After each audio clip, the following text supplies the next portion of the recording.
Bonjour.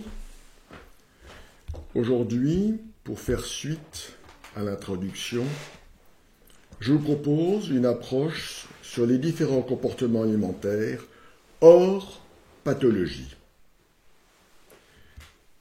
Ce titre, bien choisi, parce qu'il s'agit d'une alimentation normale concernant toute personne en dehors de pathologie.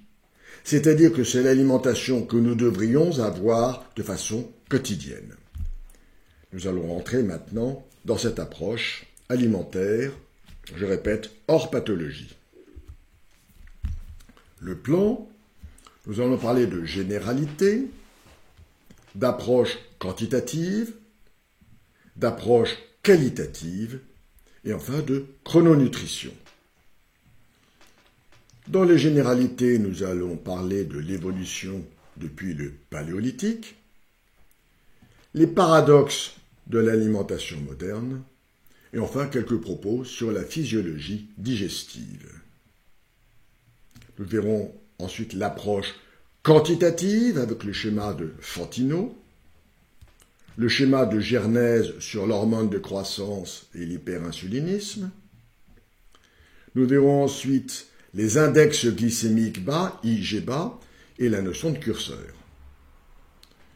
Nous verrons ensuite l'approche qualitative avec les différentes propositions, le modèle crétois, les intolérances alimentaires, et enfin nous aborderons dans la chrononutrition les 3 hormones qui expliquent les modalités alimentaires au long de la journée. Le comportement alimentaire, la description des différents et successifs comportements alimentaires peut dérouler plus d'un patient et d'un médecin. Or, il existe une logique dans les approches proposées par de nombreux médecins. Cette série de propositions peut ressembler à une fusée alimentaire, bien entendu. Au départ, et depuis très longtemps, les médecins ont proposé des règles hygiéno-diététiques visant l'abord quantitatif et qualitatif alimentaire. La phrase d'Hippocrate est célèbre, que l'alimentation soit ton premier remède. Nous avons ici un schéma montrant l'évolution de l'homme à partir de cette lignée, depuis 20 millions, 12 millions, 10 millions, 8 millions, etc., jusqu'à nos jours.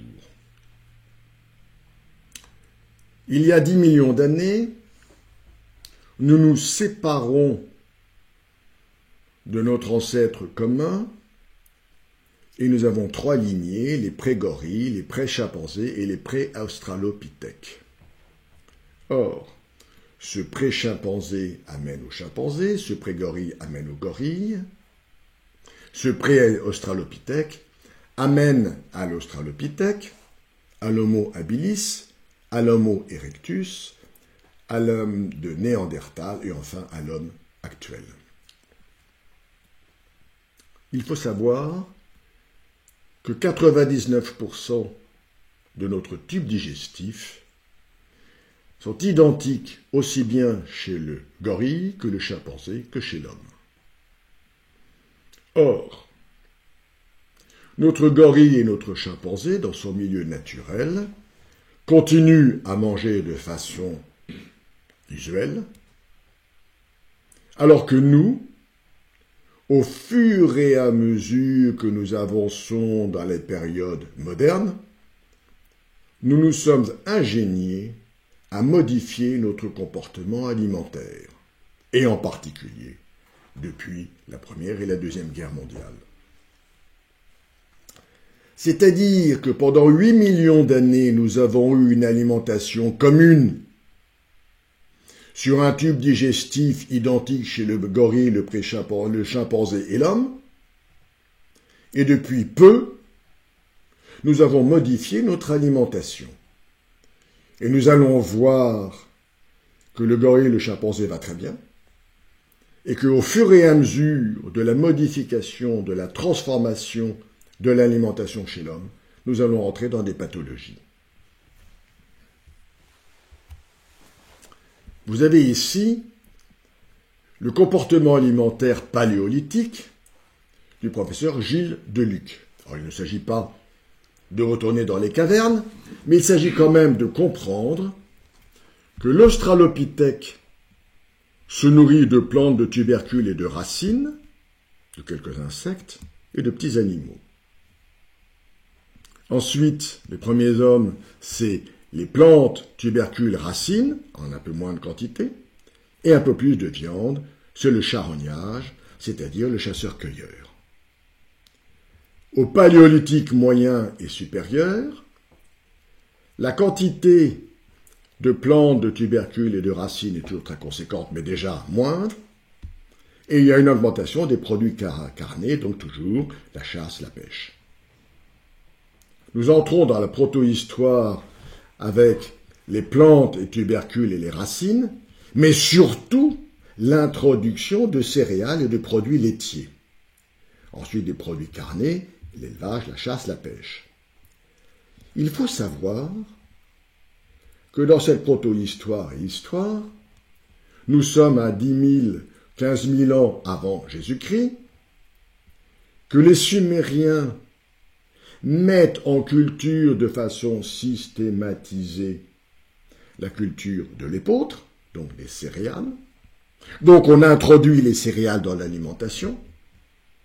Et ensuite, que le long des grands fleuves, le Tigre, l'Euphrate, le Nil, etc., il y a une situation où on en est passé de chasseurs-cueilleurs à sédentaires-agriculteurs. Et du coup, il y a le parcage des vaches et on commence à consommer des laitages. Bien entendu, des produits carnés, l'élevage, la chasse, la pêche. Aujourd'hui, la partie des légumes, des fruits, donc peu de fibres végétales, est partie réduite. Nous introduisons des sucres rapides. Nous introduisons une partie de céréales. Ensuite, une partie importante de produits laitiers. Et toujours viande, acides gras, etc.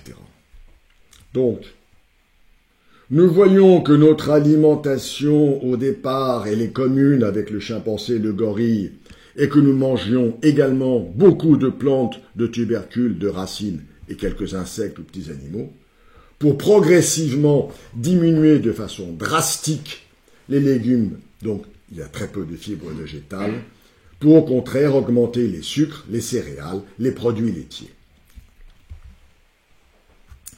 Voilà ce que cela donne dans l'apparition des maladies. Nous avons l'Australopithèque, l'Homo habilis, l'Homo erectus, et nous entrons maintenant chez l'homme de Néandertal, chez qui les fossiles permettent de retrouver des caries fréquentes, des piorées, le paludisme. Nous allons rentrer chez l'homme moderne le Cro-Magnon, l'homme de Cro-Magnon, et nous allons avoir de la syphilis, de l'ostéomyélite. Chez l'homme moderne, entre 10 000 et 4 000 ans avant Jésus-Christ, nous allons avoir le rachitisme, l'athérosclérose, et au moment maintenant, et depuis quelques siècles, quelques dizaines d'années, l'explosion de l'obésité androïde. Donc, au fur et à mesure que l'homme s'écarte d'une alimentation originelle pour prendre une alimentation de plus en plus transformée, modifiée, raffinée, nous entrons dans des pathologies de plus en plus importantes.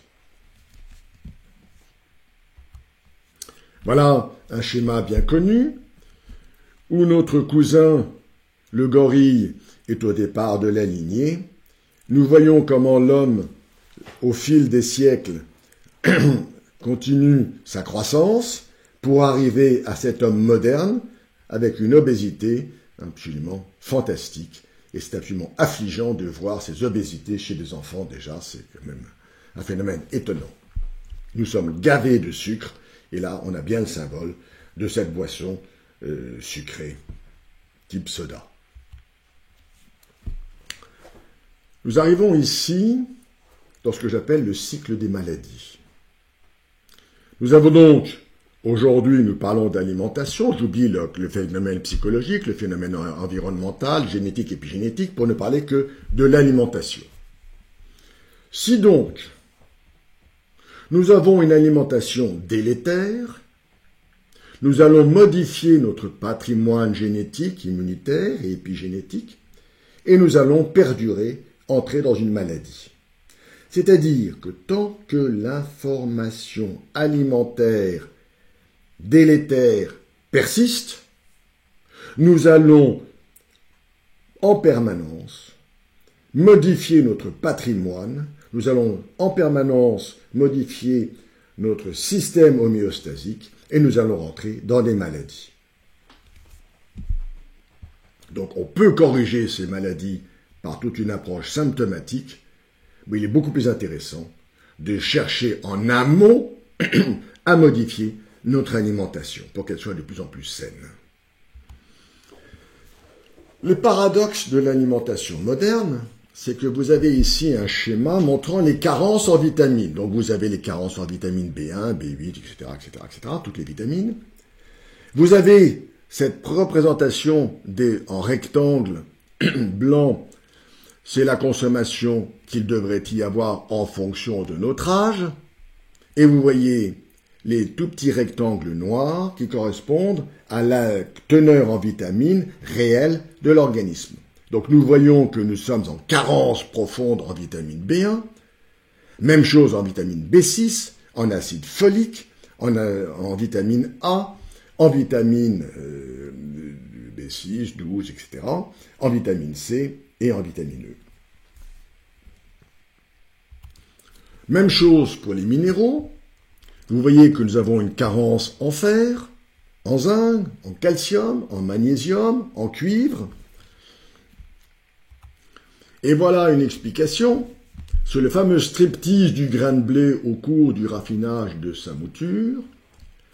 C'est-à-dire que ce grain de blé va être transformé et donc vous avez une perte phénoménale de 96% de la vitamine B1, 67% de la vitamine B2, 79% de la vitamine PP, 91% de la vitamine B6, 95% de la vitamine E.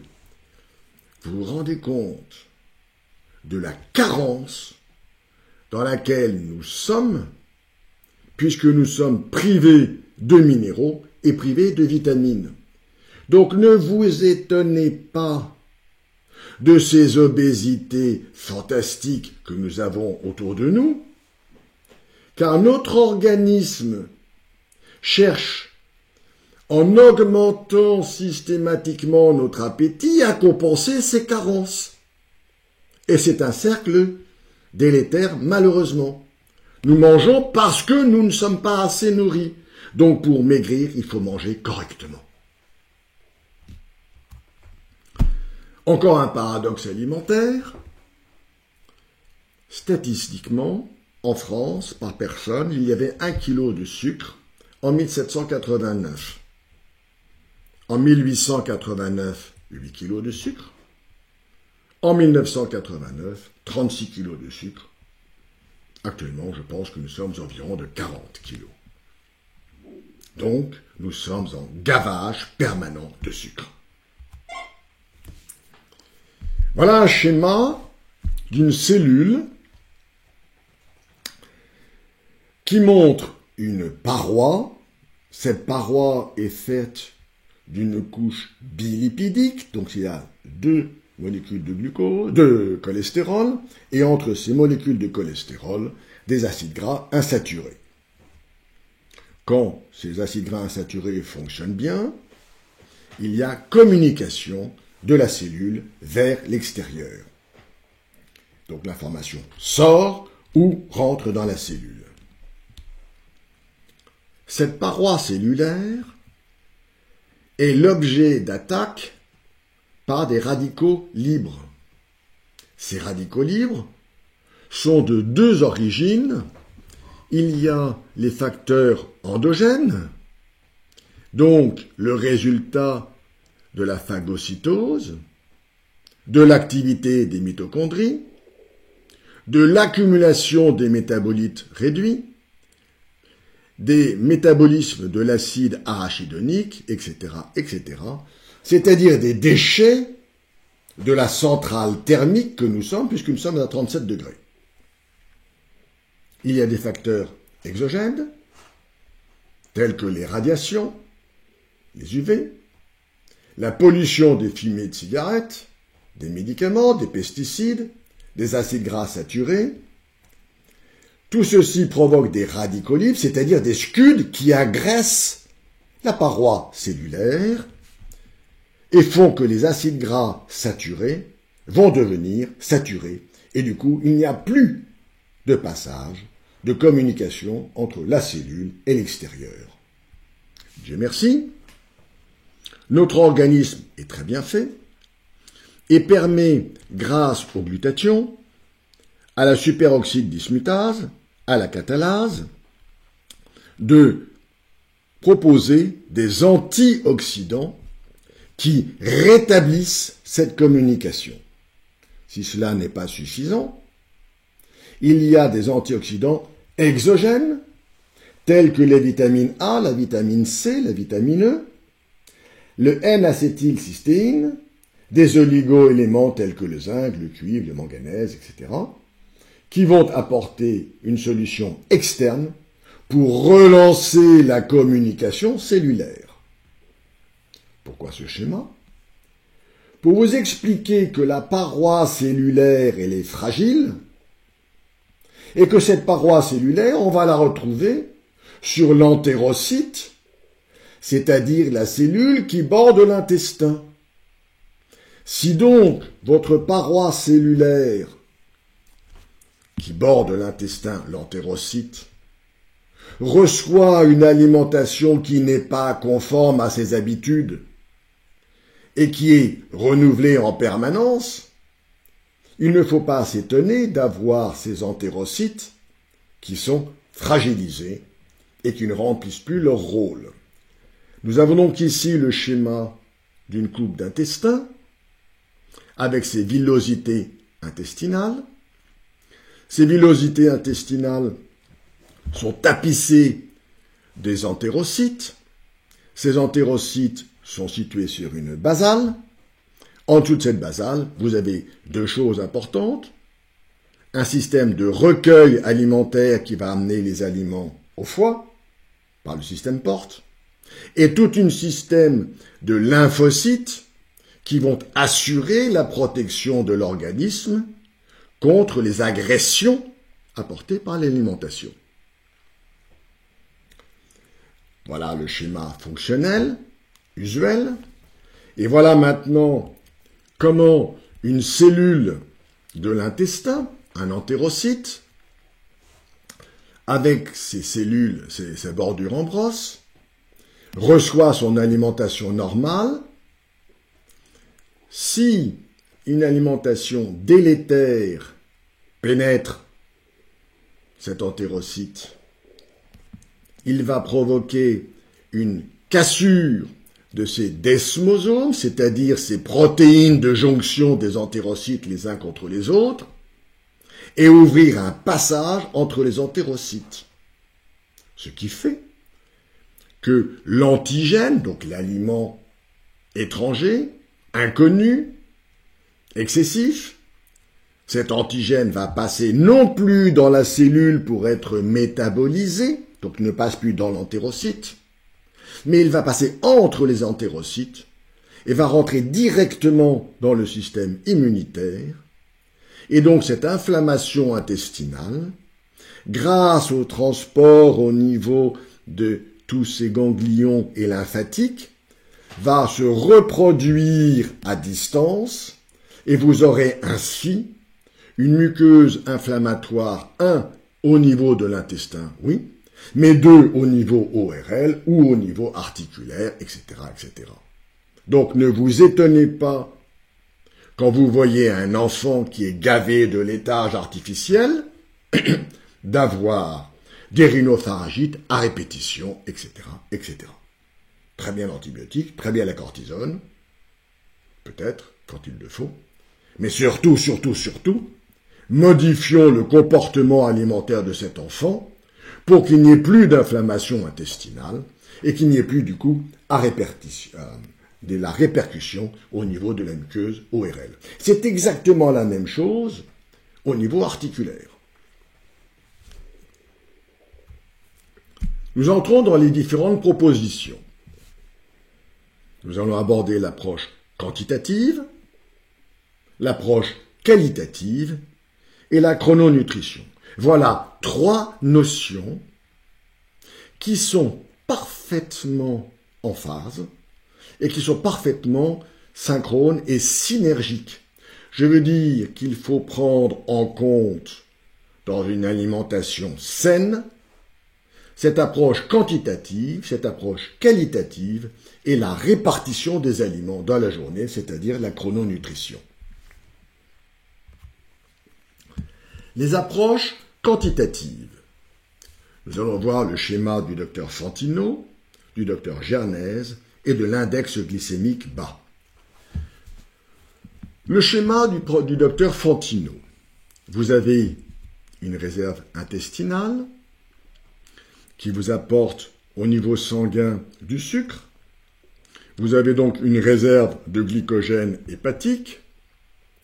Ensuite, vous avez une réserve protéique, puis une réserve adipeuse. Donc, le glucose sanguin envoie du sucre directement au cerveau. La réserve protéique par gluconéogénèse envoie également du sucre au niveau du cerveau. Et les réserves adipeuses, par le glycérol, l'acide gras et le corps cétonique, envoient également du glucose au niveau du cerveau. Donc, il y a la disponibilité intracellulaire au niveau du cerveau de ce taux de glucose. Ceci donc donne au niveau du système nerveux central un taux suffisant, donnant une sensation de faim ou de satiété. Donc, l'hypothalamus règle cette notion de faim ou de satiété. Bien entendu, il y a les contraintes socio-culturelles qui vont modifier cette notion au niveau hypothalamique de faim de satiété, et nous allons avoir le conditionnement ou cette sensation de rassasiement également qui vont jouer. Et du coup, ceci va entraîner une prise alimentaire ou pas. Et nous avons ici une boucle qui explique comment nous avons une sensation de faim ou de satiété. L'hormone de croissance du docteur Gernez. Nous avons la régulation de l'acte somatotrope. Nous avons donc l'hypothalamus qui sécrète la GHRH et la SIRH qui vont stimuler l'hypophyse. Cette hypophyse va donner l'hormone de croissance, GH, ou STH, hormone de croissance. Cette hormone de croissance arrive au niveau du foie, va donner le facteur de croissance, IGF. Ce facteur de croissance, normalement, va nous permettre de régénérer nos cellules, les cellules de l'intestin, les cellules de la peau, etc. Et donc, quand il a fait son travail, il y a un feedback, un rétrocontrôle négatif. Cet facteur de croissance a fait son action au niveau périphérique, et tout rentre dans l'ordre, c'est-à-dire que l'hypothalamus, l'hypophyse, freine la sécrétion de l'hormone de croissance. Ainsi, un enfant à la naissance ou dès sa conception suit, bien entendu, l'hormone de croissance et le facteur de croissance, et ça lui permet de grandir et d'arriver à l'âge de 20 ans à un poids de 50-55 kg si c'est une superbe jeune fille, ou de 70 kg si c'est un garçon. Donc c'est une action normale, physiologique, rythmée bien entendu par les besoins. C'est donc le rétrocontrôle du facteur de croissance. Par contre, quand notre alimentation est excessive en sucre, nous avons une libération d'insuline qui a le même site de réception sur les cellules que le facteur de croissance. Quand donc nous prenons trop de sucre, nous entrons en hyperinsulinisme et le couple hormone de croissance et hyperinsulinisme décuple l'action du facteur de croissance et vous entrez ainsi dans des pathologies chroniques, inflammatoires, lieu de départ de toutes les pathologies. La chasse au sucre caché, les IG bas, index glycémique bas. Je vous donne 2 exemples de sucre caché. Le laitage. Pas un seul mammifère ne consomme un produit laitier une fois passée la période de l'allaitement maternel. Or, dans les pays occidentaux, nous sommes gavés de laitage, sous toutes ses formes, le lait, les yaourts, les petits suisses, le fromage blanc. Il faut savoir que ces laits artificiels sont bourrés d'hormones de croissance. La vache, elle vous fait un veau de 35 kilos qui, quelques mois après, est à 700 kilos. C'est pas la même hormone de croissance. C'est pas le même taux d'oméga 3. C'est pas le même taux d'acides aminés. Bref, ce lait artificiel, conditionné, n'est pas du tout correct pour nous les hommes. En plus, il faut savoir que la moitié ou les 3/4 de la population ont un déficit en lactase, donc sont incapables d'assimiler les laitages. Donc vous comprenez que l'intestin reçoit cet antigène en permanence, petit déjeuner, yaourt, bien entendu, matin, midi, soir. Donc il est agressé en permanence, et donc vous avez, à ce moment-là, une alimentation complètement délétère, et l'organisme est en un état d'inflammation en permanence. Le deuxième exemple de sucre caché, ce sont les céréales. 80% de l'alimentation consommée est raffinée, et les céréales en tête. Donc nous sommes en gavage sucré pur. Je vous rappelle que c'est à partir des Sumériens, 12 000 ans avant Jésus-Christ, que les céréales ont été introduites dans l'alimentation. À l'époque, les céréales n'étaient pas raffinées.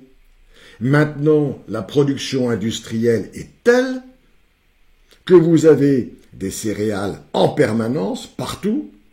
Vous avez donc de l'amidon partout. Donc, s'il vous plaît, quand vous mangez des céréales, prenez des céréales entières et non pas raffinées. Qu'est-ce que c'est que l'index glycémique bas ? L'index glycémique bas, c'est un critère qui vous permet de comprendre une organisation d'une alimentation au fil de la journée pour éviter justement ce gavage sucré. Voilà une proposition de répartition alimentaire de la journée afin d'obtenir un index glycémique bas. Alors au petit déjeuner, par exemple, vous prenez une graisse animale et une graisse végétale, par exemple jambon, œuf, fromage à pâte dure, sardines, anchois, maquereaux, foie de morue, ou des graisses végétales, ce qu'on appelle les oléagineux, les noix, les noisettes, les amandes, les noix de cajou, les avocats. Ça vous fait donc un petit déjeuner avec votre thé et votre café, sans aucun apport de sucre, et vous allez très bien. Et du coup, si vous ne mangez pas de sucre, vous n'aurez pas faim, la matinée se passera très bien.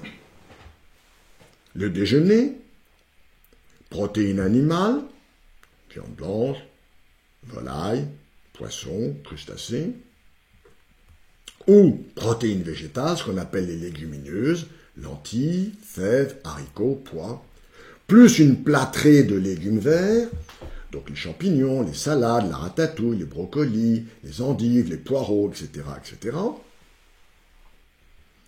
À 17 heures, des graisses végétales, ce qu'on appelle les oléagineux, et un fruit de saison, fruit local, c'est-à-dire que vous allez sur le marché, que vous achetez la pomme ou la poire du marchand qui est là, que vous connaissez.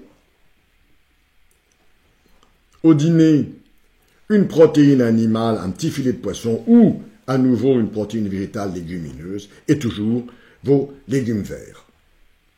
Voilà un comportement alimentaire qui est absolument sain, auquel votre intestin est habitué, et dans lequel vous n'avez ni gavage, ni carence. Nous approchons maintenant la proposition qualitative. Les approches qualitatives, ce sont les schémas du docteur Shelton, du docteur Hay, du docteur Kousmin, du professeur Joyeux, du professeur Massol, de Jean Seignalé, du modèle crétois et des intolérances alimentaires. Bien d'autres, bien entendu, existent, mais j'ai sélectionné celle-ci. Le docteur Shelton propose une réflexion étonnante qui repose sur l'observation des animaux. Il observe que les animaux vivent de façon parfaite, avec une hibernation, alors la marmotte, le pingouin sur la banquise, et qui pendant 1 mois, 2 mois, 3 mois, n'ont aucune alimentation et vivent sur leur graisse de réserve. Bien. Il observe également que des animaux ont survécu à une carence alimentaire parce qu'ils sont tombés dans un puits, enfin bref, ils ont été privés d'alimentation pendant un moment, ils s'en sortent très bien, tant qu'ils peuvent vivre sur leur graisse de réserve. Du coup, il a entrepris des jeûnes sur des animaux, de façon expérimentale, et il en a conclu que c'est l'organisme puise dans ses aliments les moins utiles de quoi se nourrir, et que c'est ce tissu le moins important qui maigrit le plus. Alors que le tissu essentiel maigrit le moins, c'est-à-dire le cerveau. Donc, le docteur Shelton a poursuivi cette expérimentation chez l'homme. Il a donc conduit des jeûnes de façon conséquente. Nous en avons l'expérience à travers les récits bibliques du jeûne du Christ dans le désert, les 40 jours. Nous avons plus récemment les jeûnes du monsieur Gandhi, qui sont des véritables exemples. Et donc, monsieur Shelton, le docteur Shelton, a conduit ainsi des jeûnes pour guérir des pathologies jusqu'à des cancers, partant du principe que ce sont les produits les moins utiles, les tissus les moins utiles que l'organisme utilise en premier, donc les graisses et le tissu tumoral, pour préserver au plus le tissu le plus noble, le plus utile, c'est-à-dire le système nerveux. Nous avons ensuite le docteur Hay, qui a fait cette analyse très intéressante, disant que l'on peut mélanger des hydrates de carbone, donc toutes les céréales dont on a parlé, avec des graisses ou surtout des légumes verts. D'autre part, il a observé que l'on pouvait très très bien manger des protéines animales avec ces graisses ou ces légumes verts ou ces épices, etc. Par contre, son observation est très intéressante, et malheureusement, c'est l'erreur que nous commettons tous, c'est de manger des hydrates de carbone, donc le pain, les pommes de terre, etc., et une protéine animale. Et ce mélange-là ne convient pas. Le docteur Kousmin. Le docteur Kousmin, c'est cette femme russe qui a habité en Suisse et qui a eu l'observation de ces animaux de laboratoire, nourris d'une part avec des produits raffinés, conditionnés, présentant très rapidement des problèmes de santé, par rapport à ces animaux qui, eux, s'étaient nourris des restes de la cuisine alimentaire classique, qui, eux, ne faisaient pas de pathologie. Donc elle a mis en valeur le fait d'une alimentation saine, équilibrée, permettant à ces animaux de vivre sans problème de santé, alors que les autres animaux soumis à un conditionnement alimentaire raffiné, transformé, entraient dans des pathologies. Elle en a donc sorti un certain nombre de lois, dont une alimentation saine, la nécessité de compléments nutritionnels, la nécessité d'une hygiène intestinale, de lutter contre l'acidification anormale de l'organisme, enfin les cures de vaccins. Le professeur Joyeux, depuis 30 ans, il affirme le lien alimentation-cancer. La démarche tient au fait que sont proposés des aliments sains, des préparations saines, type cuisson vapeur, et non pas le four à micro-ondes, des recommandations simples et accessibles à tous, fruits crudités, huile de colza ou d'olive, poisson volaille, fromage de chèvre, etc. Le professeur Michel Massol, professeur de biochimie à Toulouse et médecin nutritionniste, il donne à cette approche ses lettres de noblesse et contribue à sa crédibilité. Il parle de la théorie du vieillissement, maladie du XXe siècle, il explique le stress oxydatif, il aborde la physiopathologie du vieillissement et des maladies dégénératives et tumorales. Voilà son schéma, où vous observez l'état pathologique et le temps. Vous avez donc un début biologique pathologique qui, s'il n'est pas tout de suite pris en compte, va rentrer dans un début clinique, va amener une maladie.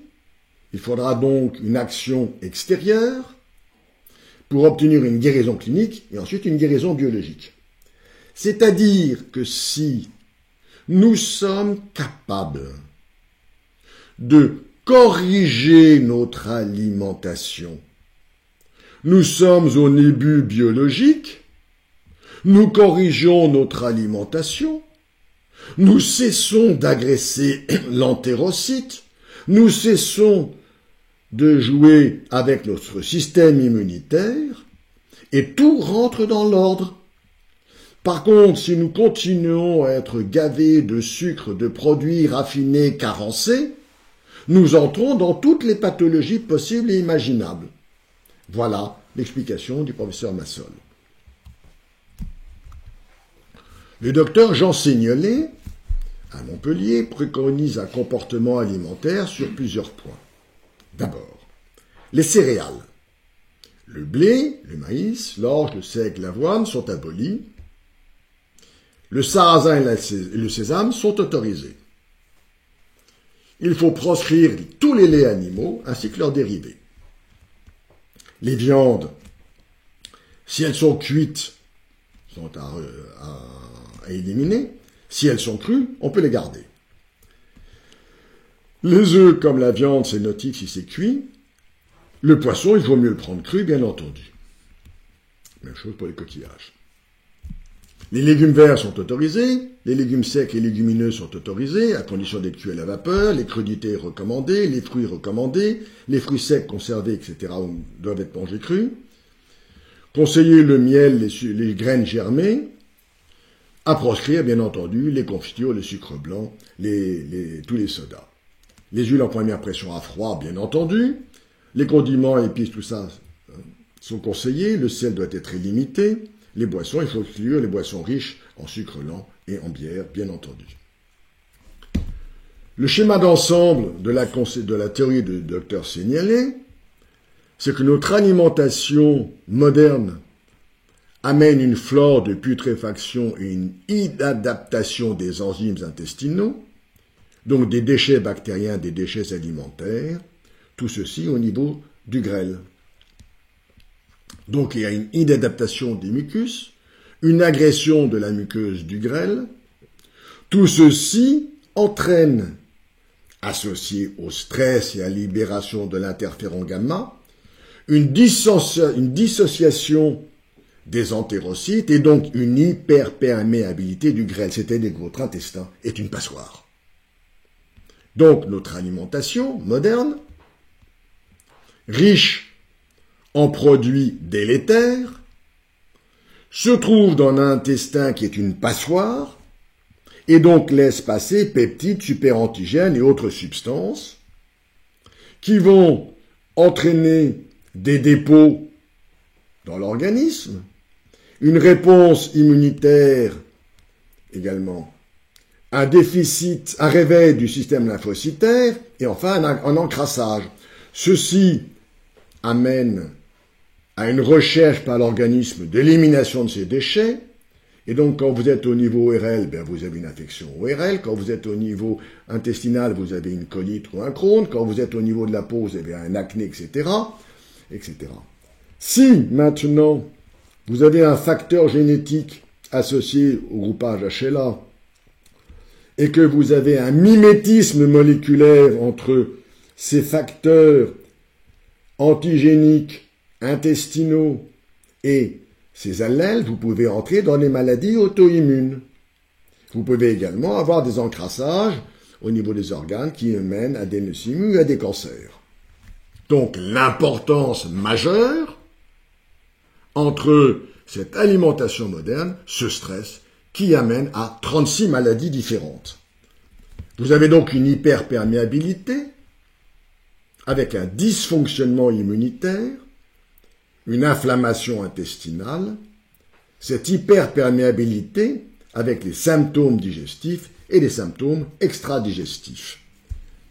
Vous avez ici un schéma qui montre l'intestin grêle. Vous avez ensuite les déchets alimentaires et bactériens. Vous avez votre système immunitaire sous cette basale. Et à partir de ce lien d'erreurs alimentaires, de déchets bactériens, de déchets alimentaires et de notre système immunitaire, vous allez avoir une traduction à distance au niveau du derme, avec des produits tels que de l'acné, de l'eczéma, du psoriasis. Au niveau de la paroi colique, vous aurez une hypersécrétion avec de la colite, un Crohn ou une rectocolite hémorragique.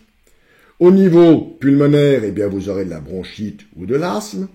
Au niveau de la muqueuse ORL, vous aurez des otites, des angines, des sinusites. Vous aurez des aphtes, etc.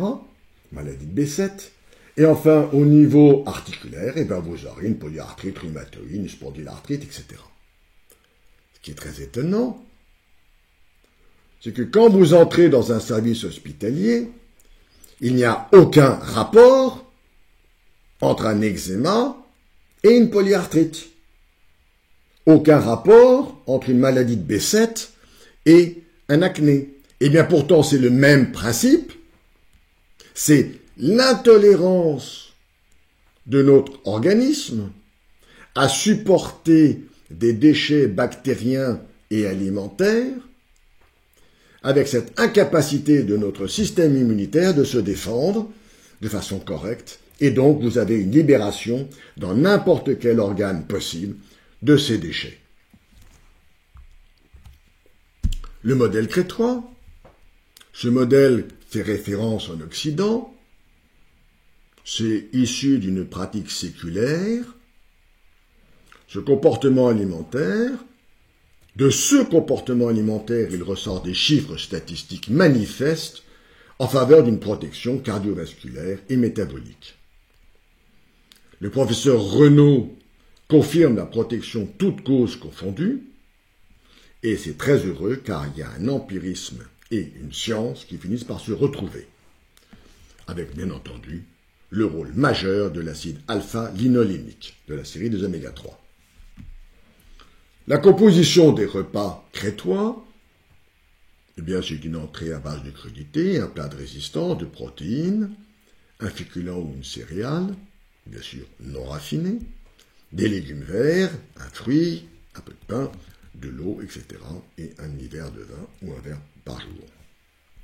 Voilà le triangle, la pyramide du modèle crétois, avec quelques fois par mois de la viande rouge, quelques fois par semaine des œufs, du poisson, de la volaille, et de façon quotidienne, eh bien vous avez de l'huile d'olive, les fruits, les légumes, les noix, et les légumes, voilà.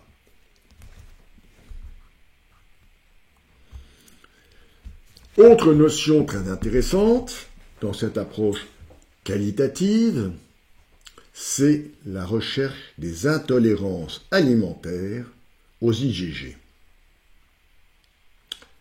Les aliments que nous consommons ont une structure protéique, donc une charge en immunoglobulines.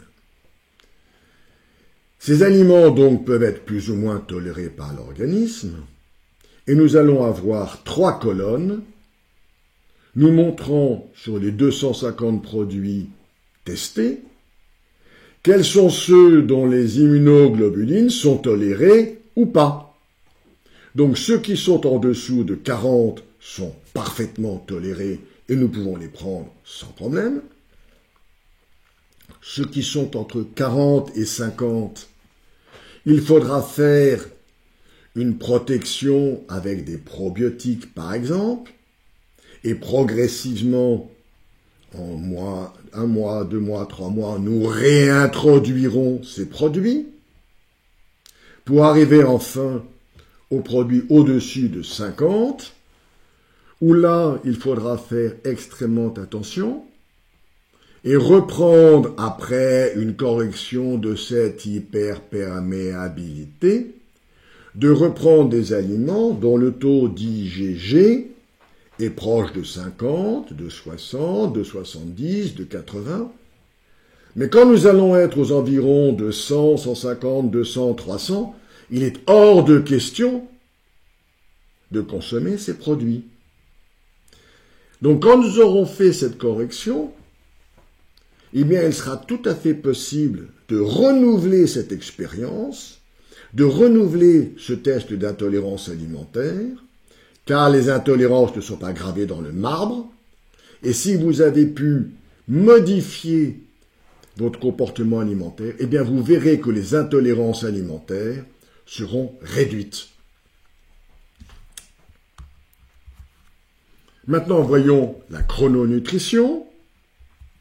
Ce sont les travaux du docteur Alain Delabosse et du professeur Jean-Robert Rapin. Le principe, c'est l'utilisation de l'hormone interne. Nous avons le jour et la nuit, notre écran d'ordinateur. Tout ceci fait une synchronisation, une stimulation lumineuse de la rétine. Tout ceci va au niveau du cerveau, dans le centre de la vision, et au niveau de l'hypothalamus, nous avons le noyau suprachiasmatique qui va nous donner les principales horloges de notre organisme. Nous allons avoir le système limbique avec le comportement de l'humeur. Nous sommes de bonne humeur si nous avons bien dormi. Nous sommes de mauvaise humeur, fatigués si nous avons mal dormi. Système limbique. Nous avons le système neuro-endocrinien avec toute cette expression de l'homéostasie, c'est-à-dire sécrétion par le foie, par le pancréas, etc., de tout le système de régulation. Enfin, nous avons l'épiphyse et la glande pinéale qui agit au niveau de tout ce qui est phénomène de reproduction, c'est-à-dire ovaires et testicules. 3 hormones correspondent ou règlent cette horloge interne. La première hormone, c'est le cortisol. Ce cortisol, elle est très connue. Le taux circulant du cortisol est très faible la nuit, Il s'élève à partir de 6 heures du matin pour une acrophase à 8 heures. Dans le courant de la journée, il existe un rythme ultradien avec une libération pulsatile toutes les 90 minutes. Les libérations les plus importantes sont observées donc à 7 heures le matin, puis vers midi, 16 heures et 20 heures. Ces pics les plus importants correspondent donc aux heures des repas. Ceci entraîne, donc ce cortisol, entraîne une stimulation de la néoglucogénèse à partir des acides aminés glucoformateurs. En résumé, le cortisol, en particulier le pic du matin, entraîne une perte protéique, donc de la balance azotée négative, au profit d'une synthèse de glucose. Voyons le rôle du cortisol sur les protéines, les glucides et les lipides. Le cortisol provoque un accroissement des acides aminés dans le sang et dans le foie, donc une stimulation de la néoglycogénèse, donc une perte protéique au profit d'une synthèse du glucose. Donc nous avons à notre disposition au réveil et après chaque repas une libération de sucre pour pouvoir agir, bouger, etc. Le cortisol et les glucides, nous avons donc une augmentation de la glycémie à 8 heures le matin, ce que nous avons vu précédemment, par néoglucogénèse et hydrolyse du glycogène hépatique. Enfin, le cortisol et les lipides, par activation des lipases, ça provoque une lipolyse avec libération d'acides gras et de glycérol, donc à nouveau effet inverse de l'insuline. Voici en abondance la répartition optimale de l'alimentation de la journée. Donc nous avons une libération importante du cortisol au petit déjeuner qui doit être le repas le plus important de la journée. Ensuite, nous avons un déjeuner moins important, un goûter encore moins important et un dîner encore moins important. Vous avez donc une flèche décroissante, linéaire, avec un petit déjeuner qui est très conséquent et un dîner qui doit être le plus léger possible, ce qui fait que vous aurez un très bon sommeil. Donc, au petit déjeuner, vous avez un petit déjeuner qui est gras, je vous rappelle les graisses animales, les graisses végétales. À midi, un déjeuner avec une protéine animale et des légumes verts, protéine animale ou végétale et des légumes verts. À 17 heures, vous avez à nouveau des oléagineux, donc graisse végétale et un fruit. Et au dîner, vous avez surtout un dîner coloré, c'est-à-dire potage de légumes et légumes verts. Ça veut dire que la sécrétion de cortisol correspond parfaitement à l'abondance du repas et que vous aurez une sécrétion de cortisol beaucoup plus élevée à 7 heures du matin, puis un peu moins à 12 heures, un peu moins à 17 heures, un peu moins à 20 heures. Vous allez donc alterner activité, sommeil, repos. La deuxième hormone, donc on a vu à l'instant le cortisol, maintenant nous voyons l'insuline. En dehors des variations de la sécrétion de l'insuline, intervient un second facteur capital pour son effet sur les glucides, c'est les variations de la sensibilité des récepteurs à l'hormone.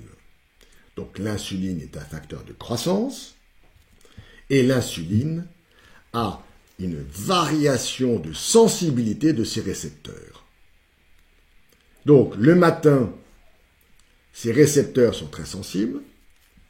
C'est donc à ce moment-là que le risque d'hypoglycémie est le plus grand. Ensuite, à 14 heures, lors de la plus forte sécrétion d'insuline, les récepteurs sont peu sensibles. cette insulinorésistance implique de recommander un repas du midi moins riche en glucides. Le soir, les besoins en glucides sont minimes, car d'une part, le pic d'insuline est moindre, et d'autre part, les récepteurs sont résistants. Donc l'insulinorésistance dans la journée est accrue par la prise le matin de glucides. À l'inverse, la consommation de glucides lents n'entraîne pas de résistance des récepteurs à l'insuline. Troisième hormone, donc cortisol, insuline maintenant, l'hormone de la croissance. Cette hormone de croissance, nous en avons parlé avec le schéma du docteur Gernez. Il faut savoir que cette hormone de croissance a un pic situé la nuit entre 2h et 4h du matin. C'est-à-dire que l'on grandit bien en dormant, on cicatrise en dormant, on se régénère en dormant. Alors qu'il y a un creux de la production de l'hormone de croissance vers 12 heures. Il existe une relation étroite, mais inverse, entre la somatotropine, donc l'hormone de croissance, et l'insuline. Une hypoglycémie insulinique stimule la libération de l'hormone de croissance. Et celle-ci, du coup, inhibe la synthèse de l'insuline. L'hormone de croissance augmente la synthèse protéique, accroît la multiplication des cellules. Dans la plupart des tissus, le nombre de mitoses est maximum vers 1h du matin. C'est à ce moment-là que l'on cicatrise, que l'on régénère. Enfin, l'hormone de croissance favorise la régénérescence des membranes phospholipides des cellules.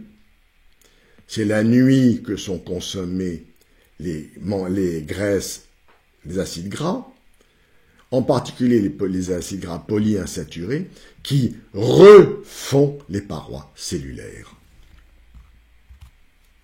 Donc, je reviens sur ce schéma pour vous dire que nous avons un petit déjeuner consistant, un déjeuner un peu moindre, un goûter un peu moindre et un dîner encore plus léger. Une notion importante, c'est que le cholestérol exogène est consommé dans la journée par l'activité, donc il faut manger du gras. Il bloque la HMG coréductase, précurseur du mévalonate, puis du cholestérol endogène, d'où l'intérêt de prendre du gras au réveil, et surtout pas au coucher, car à ce moment-là, vous auriez un stockage de graisse. Je vous remercie.